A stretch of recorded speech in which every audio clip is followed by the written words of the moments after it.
Quarterbacks here. I'm gonna tier rank every single position in the game outside of offensive line because they don't matter. So this is MUT, not real life. This is Madden, not real life. Your offensive linemen are still gonna miss blocks. Whatever, let's get into it. Quarterbacks, now, you're going to see a lot of people in S tier. The most people in S tier of any position in the entire game is in quarterback right now. And I think it's in a pretty decent spot. Right now, we'll talk about individual cards in a second.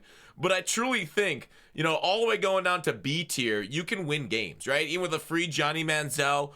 Like, if you have set feet lead, you can do a lot of things. Obviously, you're not going to have as success with like 92 Otto Graham as you are 95 Doug Williams. And I do have this generally in the order that I take them in S tier. One of the few times I do this in order. The other ones are kind of just, I didn't put them in order or anything. But I do think Doug is still the best in the game. Now, Kurt Warner with the activated Omaha, you can get an extra play out of it with persistent. It's overpowered as heck. It's absurd, okay? And so getting 3 plays where you can literally see the defense and then it recharges and then it comes back on is it's terrible. It's awful for the game. I don't know why prime Bill Belichick, early 2000s Spygate era Belichick is coded into this game at all. Film study, all this. It's terrible. It shouldn't be there. You should not have the information on what your opponent is going to do to you, as that is literally just cheating. Like, that should be something that's the skill gap, okay? So that's overpowered. You're like, whoa. So that's incredibly overpowered. You just went on like a 10-minute rant, Yap Fox. Why is Doug Williams still number 1 for you? Well, I like his throw motion better. I like the stack. I don't know. I just felt like I was more consistent and more, better, I guess. I don't know. With Doug, he gets that. Obviously, you can get Gunslinger there on that token if you put him on him there. And they're like Stroud, McNair, Allen. A lot of these are very similar. Like, William Perry is up here because of the rollout cheese. If you guys know the under center rollout cheese. I don't know if you guys have faced one of those yet. Hopefully not, as it's terrible. How do you defend it is with like hard flats at zeros and then send them as soon as they break the pocket. That's really kind of it, because even blitzing CBs, they'll just run to the middle of the field because Clint is terrible at his job and pursuit is awful in this game. So that's kind of where we're looking at right there with the S tier. And like I said, I like a hot route master, set feet lead quarterbacks, best 2 quarterback abilities in the game outside of, the BS Omaha. There are other solid ones with them, but this kind of it for me as far as the S tier. A tier, like I said, you can definitely win games. Kyler Murray played much better than I thought he would have. Generally, I don't like him. He's a little bit smaller, but this card absolutely played incredible for me. The Michael Vick, Lamar, Joe Burrow, Andrew. I know a lot of people like the Andrew Luck card too, and maybe people would argue, hey, you should put him up in S tier. It's fine. This is where I kind of have him rated all the way down here to C and D tier there. You're going to see a lot of dude, going through this and doing this entire thing, I'm like, wow, these Team Diamond cards, they really underwhelmed us with their stats and stuff and abilities.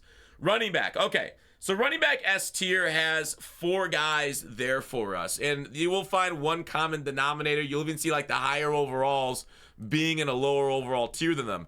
It's because they get auto-activated freight train-esque type play with the angry runs. Derrick Henry is my number 1 in the game still. Like, I save him as like a backup running back. So I'm oftentimes a passer, and so I won't target my running back that much. Like, he's like a goal line demon. Just save him for your goal line work, and he'll just break a tackle, score a touchdown. It's incredibly overpowered. It's stupid. It's dumb. And the same thing you say about the other ones. Michael Vick, 94.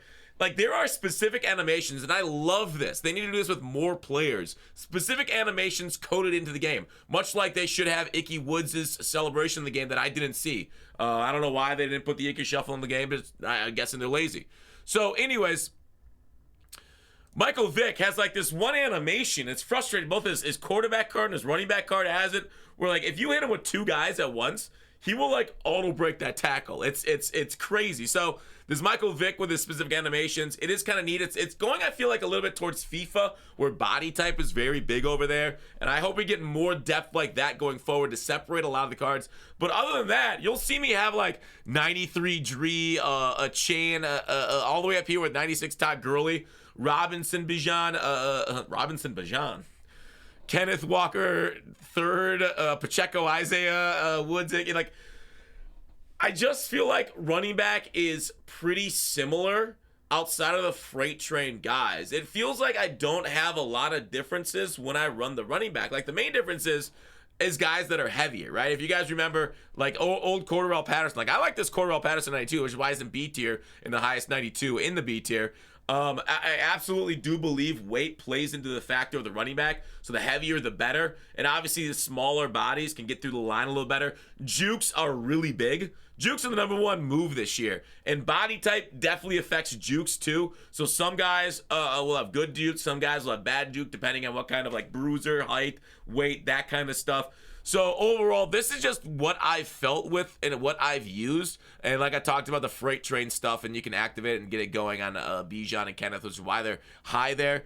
If I actually rated them, they'd probably be on the lower end of this platform, and like T. Davis would probably be up here with Todd Gurley. But like I said, outside of like the quarterback stuff, I didn't really rank them in order on my tier list. So these are just like tiers set up, not orders within tiers. So there it is. Like, as you can see, some high overall cards like Frank Gore, I hated. I didn't really like, Jones or Pollard very much. I think I've used every single card in the game. Every single card that I've rated, I think I've used. Maybe I haven't used. Oh, I didn't use this 92 Jonathan Taylor because I don't have that stuff hooked up. That free card, but when people have run him against me, I have not felt scared whatsoever. And I actually, even though he's free, I don't really see a lot of people run him regardless. The wide receiver. Now there are 2 in S tier. If you guys can see what's what's similar about them, they're both 6'5". They're both speed demons. Obviously very expensive. That limited plaques came out, and these things aren't like game-changing, heart-stopping destroyer of worlds like we've had in the past. Obviously the double me chem is overpowered on Megatron. It's not like insane though. It's insane, I feel like, in double coverage more than it is almost in single coverage. Because in single coverage, throwing it deep, they have the deep out knockouts. Almost every single player that you'll play online that knows what they're doing are using deep out knockouts, okay? So deep out knockouts, it beats X factors, it beats abilities. So really, the Megatron, it's almost worth like not running that and running something, and we'll get to the tight end here in a second, but running like multiple of these X factors, or if you're going to use the Doug Williams with that token X factor, because having 2 running backs that have that stuff lit up on your roster, I feel like is more valuable to get those extra yards, that broken tackle to score a touchdown versus the Megatron, which is probably going to get knocked out anyways because of the proliferation of knockout ability. So anyways, height and speed combos, and then the rest of these guys, a lot of them nearer to 6 foot. Randy Moss, like, he's a tall guy, right? Larry Fitzgerald. I think Larry Fitzgerald is extremely underrated, but we'll go back to Randy Moss. He is 6'4". The issue is, I didn't really rank a lot of these guys based off the theme teams. Like, you'll have playoff theme teams, which is why a lot of people ran Zay. You'll have other theme teams. Moss doesn't really get any theme teams that you see at the top end of the bracket, unlike Megatron and Plax, who do. So they'll get in those boosts. A lot of people running Ghost of Madden's playoffs, Super Bowls now. Theme teams. So I didn't really take too much of the theme team stuff into account, but a lot of these cards do get that, and so some of them do get boosted speed wise because of the theme team, but otherwise I've kind of tried to stay away from that a little bit more in a vacuum. But you gotta talk about theme teams when you talk about tier ranking cards, because there are definitely meta theme teams. The issue is a lot of those meta theme teams, Ghost, Playoff, etc., are very expensive and oftentimes not worth chasing unless you're putting a significant amount of time on the auction house or money into the game in order to get those. So, like other cards, I really didn't like Jordan Addison when I ran him, so he's like the highest overall card in C tier. Same thing with Cooper and Ridley. I don't know. I think Ridley is like okay as a slot or whatever, but is it weird like the free cards they give us seem to always underperform?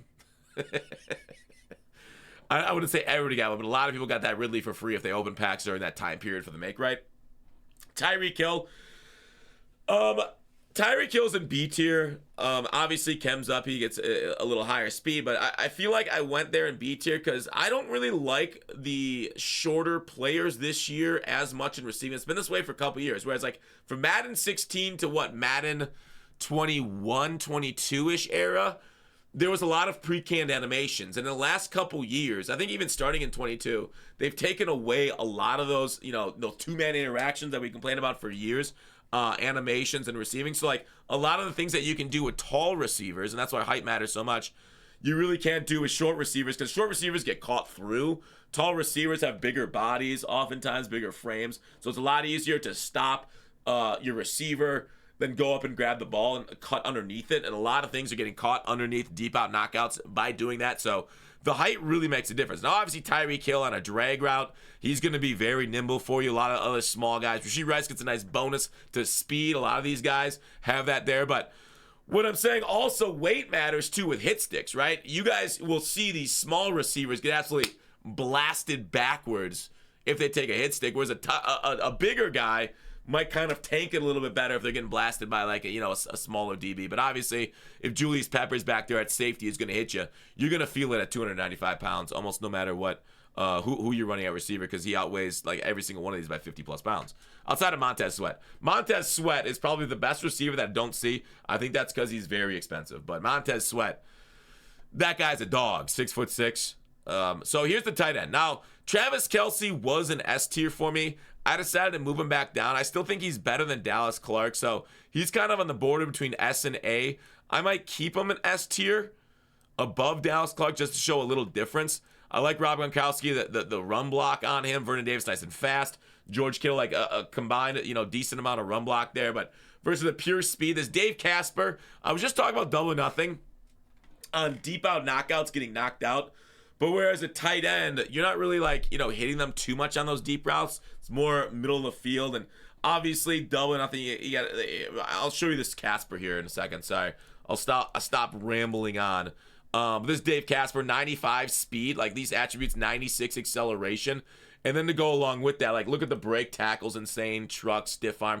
He even run blocks like a pseudo lineman. So this Dave Casper, 6'4", like absurd. And then the abilities on him, where is that X playoff specific, deep elite, but where is all right, it's in double me, light it up. So double me, light it up.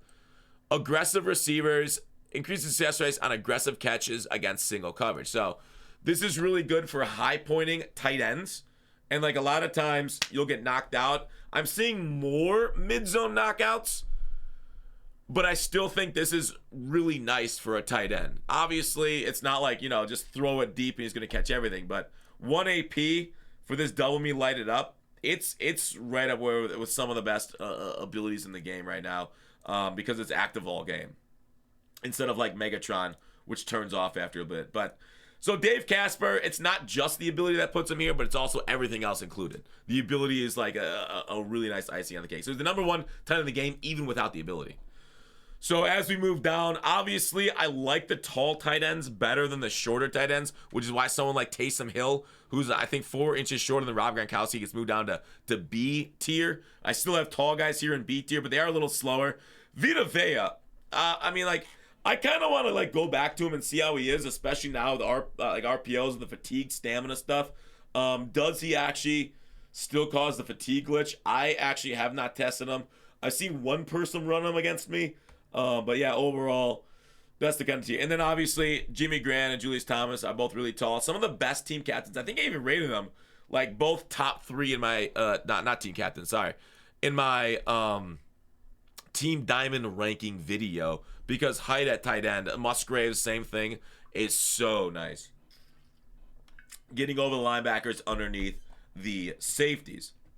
Otherwise, I really think you can win with some of these lower cards. It depends on what kind of scheme you have. Most people are running zone, so guys that are not insanely fast, like Mercedes Lewis right here, guys that are not insanely fast are actually okay, because if you're running a tight end corner route with a clear out there, it's actually sometimes better to be a little slower to the spot, because that means the clear out has a better opportunity of actually clearing out that deep zone so you can fit the route underneath. So tight end, don't get me wrong, speed is still very valuable. You can still run drags, crossers, that kind of stuff, and beat users across the field.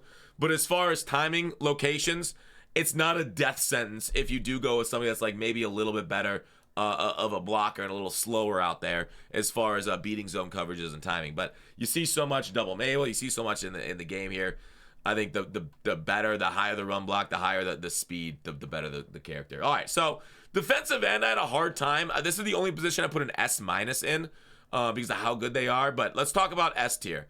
So Reggie White and Matabuke have 2 things in common. They both have the unstoppable force. Let's go ahead and go to that right there. So Minister of Defense, this ability right here, Unstoppable Force, AK Crew. 97% of people are running it. The other 2.5 people that aren't running this, I seriously need to know, did you get hit by a horse when you were a kid? What is wrong with your brain? So elite passers have missed a strength, speed, tenacity, increases their win rate and block shed speed against one-on-one pass blocks. This is absolutely dumb. This is one of the most overpowered, stupid abilities in the entire game. It's so good, and it gets worse. I'll talk about it when I get to DTs. That it's just like you're insta winning everything. You get super wins across the board. It like this ability might lead me to putting secure protectors back on my offensive line. It is so crazy. You can rush 3 and get pressure within 3 seconds, or around 3 seconds, rushing 3.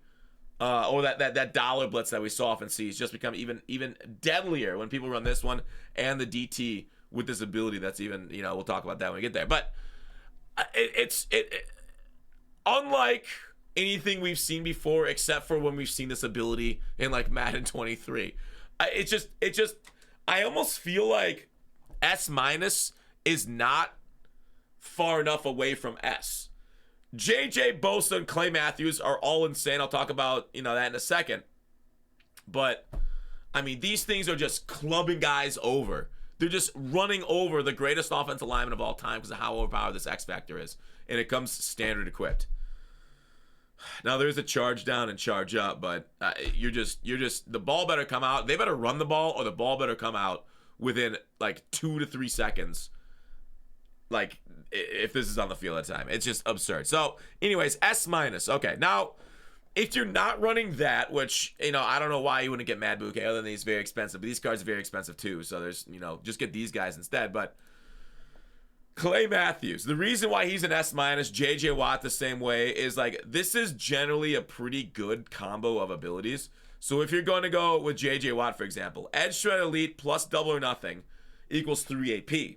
And that's one of the reasons why they're also worse than this combo, is because these things don't cost you nothing. How dumb is that? 3 AP versus, this costs 0. I think Reggie White's cost 0 too for that activated. But this is 3 AP. Now, double or nothing, Edge Shred Elite, they do get super wins.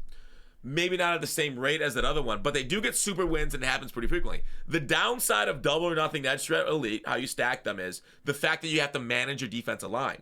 You cannot keep them out every single down like you can with these two stuff.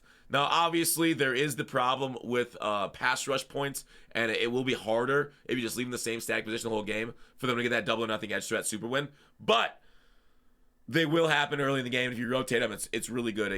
Rotate them between your edge. So that's the downside of the double or nothing edge threat, is they have to manage their pass rush points. Pass rush points are those little bars above the characters' heads. So you start with 5, and then if you double nothing, you're using 2. The next play you generate 1, so you're down 1, right? And so on and so forth. So eventually after a few plays, if you have 1 pass rush point or 0, your guy will just fall over on the ground. So that's the inconsistency there. But with that stack, they still get good pressure. Nick Bosa's stack, I believe, is 4, but he's so good otherwise that he stayed up with S tier. Because I think another one is Justin Tuck's 4 AP, also Jared Allen.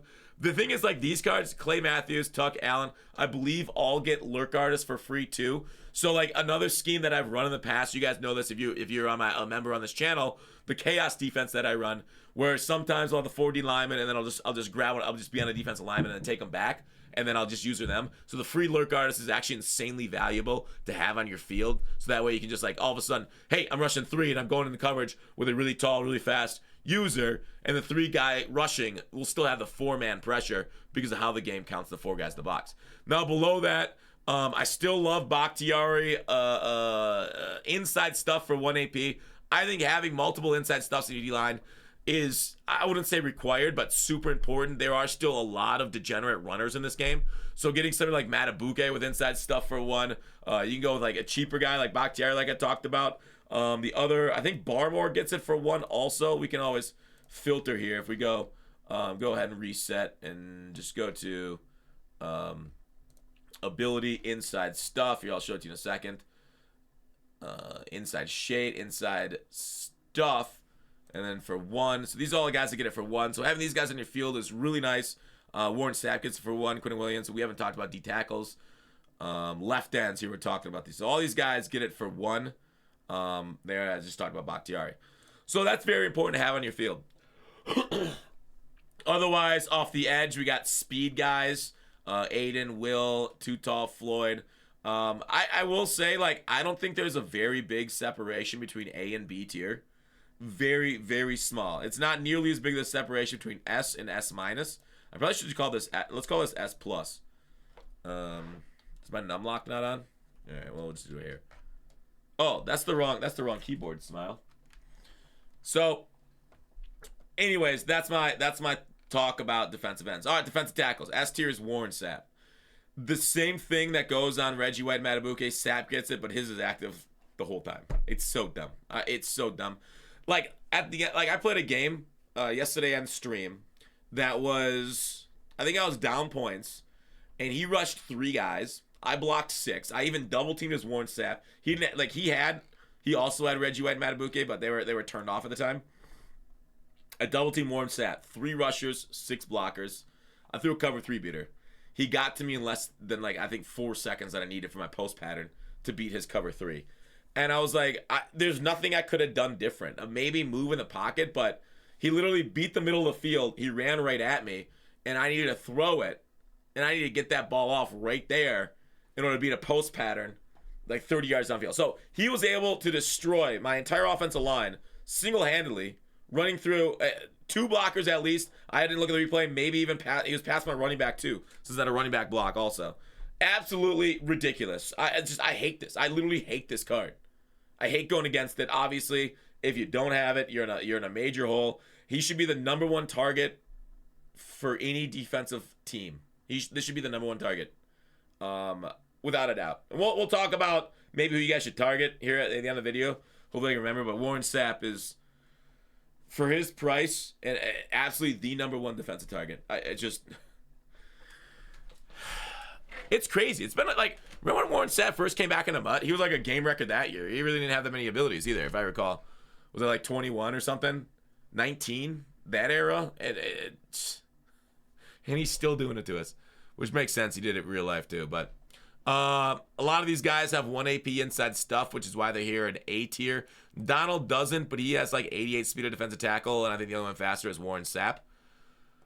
And then we have, I really like this Dexter Lawrence. Gilbert Brown played his Giat off. Is that allowed on YouTube? Can I say that? For us early in the year. And thickness matters. Thickness definitely matters in this Madden. There's some years where it didn't. Then we got C tier, D tier with some defensive tackles. Some of the thin guys like Mean Joe Green, if they don't have good abilities, they're not going to play that well. If he had Warren Sapp abilities, he'd be there though. All right, there's defensive tackle. Linebackers.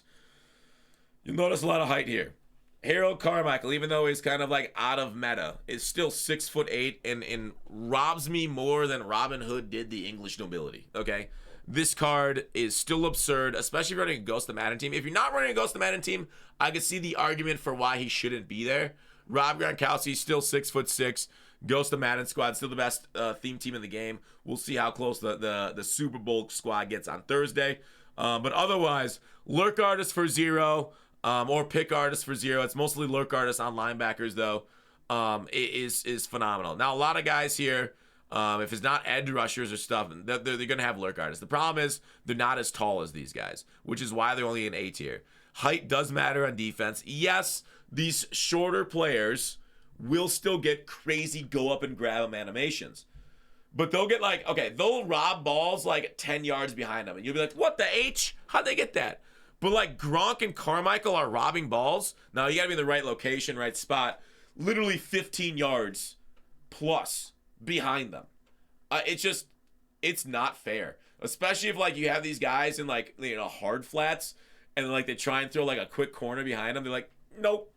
It's done. Even like, dude, I've gone against 6-1, okay? And I had like a wide set. I ran like an out route to get the first down because like cover 3 or whatever it was. And the guy's like, nope. They get out there so fast. They're so tall. Like, even like Josh Allen 6'5", which I know is only 1 inch shorter, but he'll still do that same thing to me.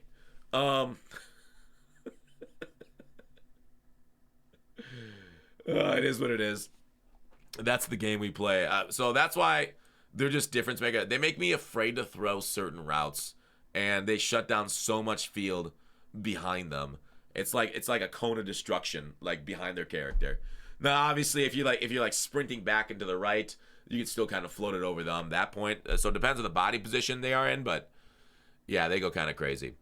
Otherwise, a lot of edge rushers here. None of the edge rushers are as good as, say, these two, but they're still fast. So if you get a quarterback rolling out, it is always nice to be able to chase them down, rolling out wise. But there you go.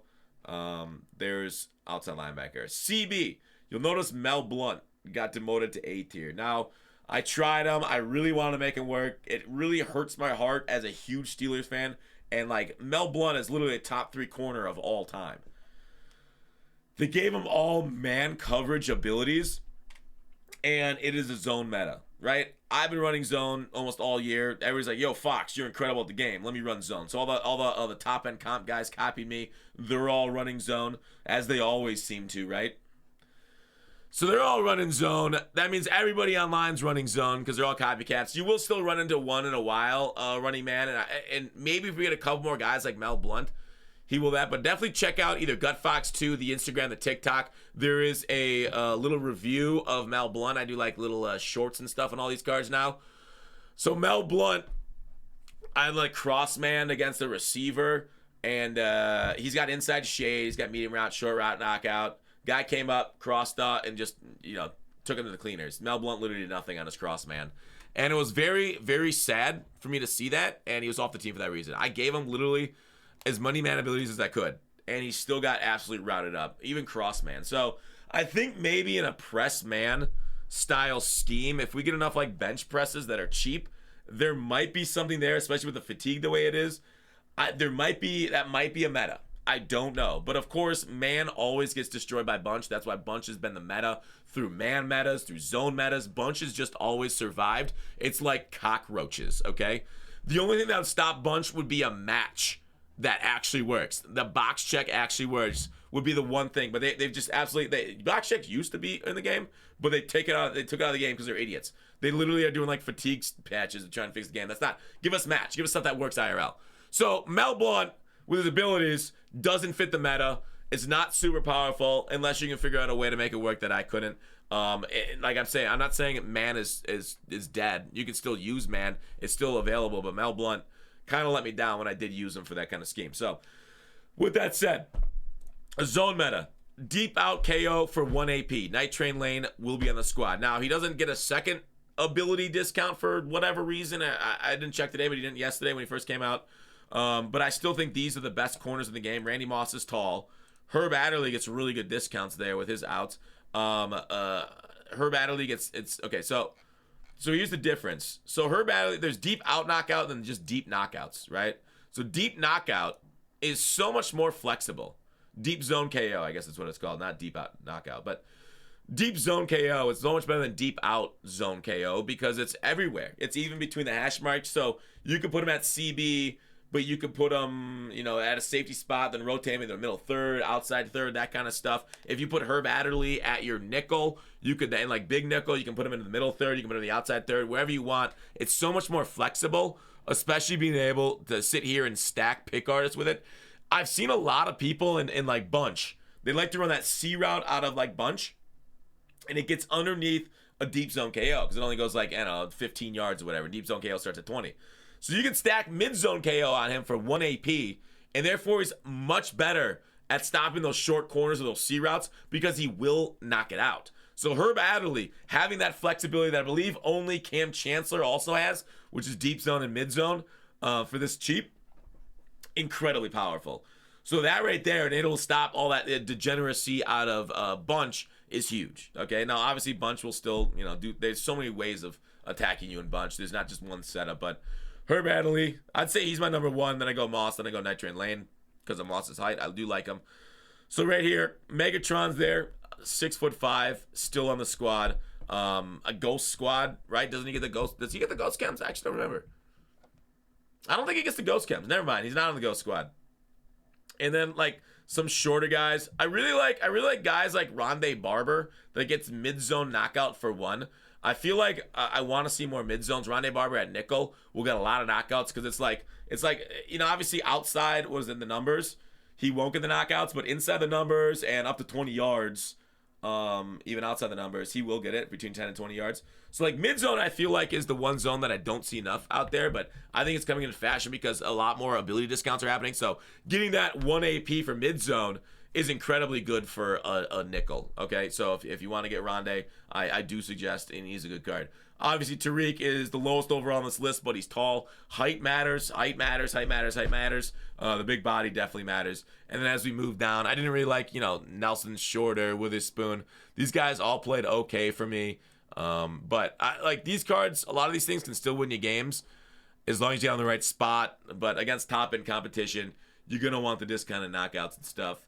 You know, many of these cards, all throughout this list, a lot of these cards are absolutely usable. Like, I've even seen Jack Campbell a week ago get an interception against me when I tried to throw it over his head. And he's like, nope, for my opponent. So even though it's 1 AP for Lurk Artist, people can still catch you. All right, on to the last position, safety, okay? Cam Chancellor, you know, there's been a lot of talk about the versatility of this card and how good he is with his X factor and the, it depends on how many, okay, if I were to say I only have 1 token, I would use it on Warren Sapp. Unless I have Reggie White and Matabuke, then I might be like, all right, well, I'm okay there. I'd still probably use it on Sapp because how powerful it is. If I had 2, Cam Chancellor might get it. Otherwise, Doug Williams with his free gunslinger might be the move. So if you're running Cam Chancellor with his let's go ahead and take the I want to say the official name. I want to give you an accurate answer before I mess it up. So abilities, he has dual threat lighted up is what it's called. Okay, a lot of people like that. Enforces Supreme, the other one is crazy, it's Avalanche. Now, the problem with Avalanche is that I've hit people with Avalanche with a hit stick with a Gronk, and it didn't cause me a fumble. So it's like, I feel like Avalanche itself is 50-50, right? And it says, hit sticks made while running to his line of scrimmage will result in a fumble. It should be like most of the time, okay? It's still really powerful, but I can see why people would want to use this dual threat lighted up because of the knockouts, right? Knocking out catches loose, okay?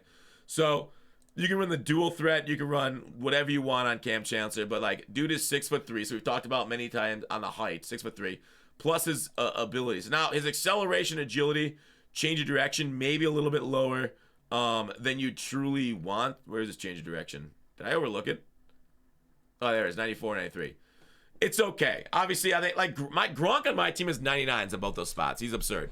But anyways, Cam Chancellor, Ronnie Lott, Palomalu, Peppers. We'll talk about Palomalu. Peppers, you know, just because he's tall. He's on the Ghost Squad too. So the X factors, the ability that, like I talked about when I talked about Adderley on Chancellor with the deep out and the mid zone. Otherwise, they have deep out pick artists is also free on these cards too. So that's really cool. But Palomalu is here specifically for the reinforcement. Now, a lot of people are going to run bubbles on you. There's a lot of bubbles in the game. So you see how, like, Palomalu's not tall. You're like, wow, Fox, you hate not tall guys. This Steeler bias playing into effect. Well, you saw what I said about Mel Blount. So, obviously, there's got to be some truth here. It's not just all that. So, basically, Reinforcement Collector's Edition. It's 3 AP, so it's very expensive. But it's really nice for defeating those bubbles because, like, you could obviously use Out My Way or Inside Stuff the same way, but Reinforcement, it doesn't need, like, Out My Way needs an impact block. But Reinforcement, you can put them and have them on the line of scrimmage, and the Reinforcement will win, right? Because it says the chance of defeating run blocks and disrupting catches via tackles. So, it not only, like, if it, like, so I'm talking like Bunch Strong Bubble, that one that we all see, and he was in the nickel, and he's in like a 0-yard flat or whatever, hard flat, that kind of stuff. So he has defeated the run block and then intercepted a ball for me on the bubble. He is the one-man bubble beater for me. And he did that. I'm like, whoa. and then I didn't see a bubble again. So even with the lack of height, he can defeat the run bot, pick the bubble. Also, disrupting catches via tackles. It's also a knockout. Now, the only downside of this Palomalu, it doesn't have a zone break bonus. So that's something that you're going to have to decide if you want on your nickel, that zone break bonus plus knockout of like Rondé for 1, or the no zone break bonus, but the knockout 2 and the defeating run block for 3. I'm sure at some point we'll get a reinforcement for cheaper, as that's what EA does. But when we, like right now, 3 AP, it's still insanely powerful. I don't really see a lot of people running it. I would assume because Palomalu is kind of pricey. He's at 600K right now. You guys can't see it on your page, but it's there. So that's why Palomalu makes it into S tier for me at safety, just for his work at the nickel, to defeat a lot of that like meta bubble BS. Okay. So, because RPOs are just overpowered, I don't know why they keep being powerful. Hopefully, I educated about safety at S tier. A lot of these guys, either deep out guys, discounted like Pacheco, otherwise they're tall like Hamilton. Bo Jackson has deep in and a pick artist for 1. I like using Bo Jackson at like in my big nickel. If I'm running big nickel at the moment, I like running him at a middle linebacker spot, then putting him in deep third, then outside thirding my like safeties or corners or whatever I want to do there. But Bo Jackson will lock down the middle of the field with that deep in KO for only 1 AP plus pick artist. So it's very cheap AP wise for this pick artist. The Hittner, Eric Berry, all very good cards here across the boards. But a lot of these things, like Mike Evans, Sean Taylor still high. Sean Taylor played well for me, but if you gave me a choice between Hickman and Sean Taylor right now, I'd still probably go Hickman there. But I feel like it was close enough tier-wise to put them there. Mike Evans is not acquirable. That was something you had to do. You had to view about EA for right now. So there you go. There is. I wanted to put Palomalu at 6'4", just in my ranking somewhere. Even though he's kind of slow. These guys are kind of slow right now. Really slow. Oh, I also didn't put anybody, like if they have a lower all card like Palomalu, I didn't put like his 93 on the list. I just did one name for the whole list. So Derwin James, I'm sure we'll get an upgrade at least soon. Ed Reed, I'm surprised. You know, EA loves Ravens, but I think their Raven love this year is all for Ray Lewis. So that's it for the tier rank. I hope you guys enjoyed. My voice it was already pretty bad, but now it's about as bad as Foxy. She's real bad. All right, bye.